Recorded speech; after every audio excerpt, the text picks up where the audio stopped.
চব্বিশের লোকসভা ভোটের আগে অভিষেক বন্দ্যোপাধ্যায় নবজোয়ার কর্মসূচি করেছিলেন, আর এখন জেলায় জেলায় অভিষেক বন্দ্যোপাধ্যায়ের কর্মসূচি। ইটাহারেও তাই।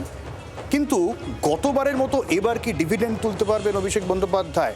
সুকান্ত মজুমদারের ঘাঁটিতে জোড়া ফুল ফুটবে?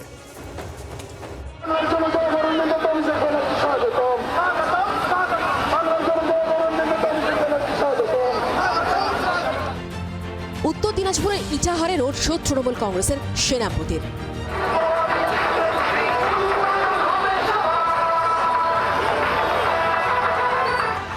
গাড়ির মাথায় উঠে জনতার উদ্দেশ্যে হাত নাড়লেন অভিষেক বন্দ্যোপাধ্যায়।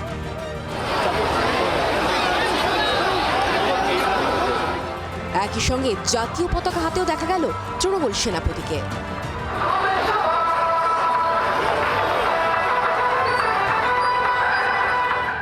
ইটাহারে ব্লক অফিস মোড় থেকে রায়গঞ্জগামী 12 নম্বর জাতীয় সড়ক ধরে ইটাহার সদর এলাকায় রোড শো করেন তৃণমূলের সর্বভারতীয় সাধারণ সম্পাদক। রোড শো শেষে নবজোয়ারের কথা উঠে এল অভিষেক বন্দ্যোপাধ্যায়ের মুখে।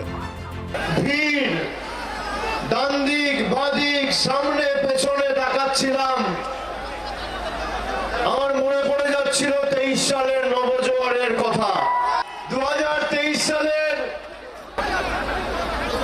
মে মাসে আমি এই রাস্তা দিয়ে তৃণমূলের নবজোয়ারের যে কর্মসূচি ছিল, সেই কর্মসূচি একই রাস্তা দিয়ে আমার রোড শো হয়েছিল।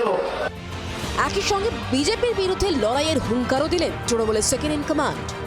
শুনে রাখো দিল্লির নেতারা, এই উত্তর দিনাজপুরের মাটি থেকে দক্ষিণ দিনাজপুরের মাটি থেকে তোমাদের বলে যাচ্ছি, বাংলার 10 কোটি মানুষ মমতার তৃণমূল কংগ্রেসের তৃণমূলের সৈনিকদের সাথে রয়েছে। হবে লড়াই, একদিকে বিজেপি ইনকাম ট্যাক্স আর ইলেকশন কমিশন, আর একদিকে তৃণমূলের সৈনিকেরা। হবে লড়াই। অভিষেকের রোড শোকে কটাক্ষ বালুরঘাটের সাংসদ সুকান্ত মজুমদারের। দুবার গেছেন আমাকে হারানোর জন্য একটা লোকসভাতে, ওনার পিসি গেছেন 4 বার, 4টে বিধানসভাতে সভা করেছেন অভিষেক বন্দ্যোপাধ্যায়ের পিসি। দেব গেছে 2 বার, 2 দিন। বাবুল সুপ্রিয় সে গেছে, ব্রাত্য বসু 7 দিন ধরে বসেছিল। এছাড়াও তৃণমূলের একাধিক নেতা মন্ত্রী গিয়ে ওখানে ঘাঁটি গেড়ে বসেছিল যে সুকান্ত মজুমদারকে হারাতে হবে। বাংলার জনগণ, দক্ষিণ দিনাজপুরের জনগণ এবং বালুরঘাট লোকসভার জনগণ মমতা বন্দ্যোপাধ্যায়কে 2 গালে 2টি থাপ্পড় দিয়ে নন্দলাল বানিয়ে বাড়ি পাঠিয়ে দিয়েছে। ভাইপোকেও তাই করেছে। 2023-এ নবজোয়ারের ফসল 24-এর লোকসভা ভোটে ঘরে তুলেছিল তৃণমূল।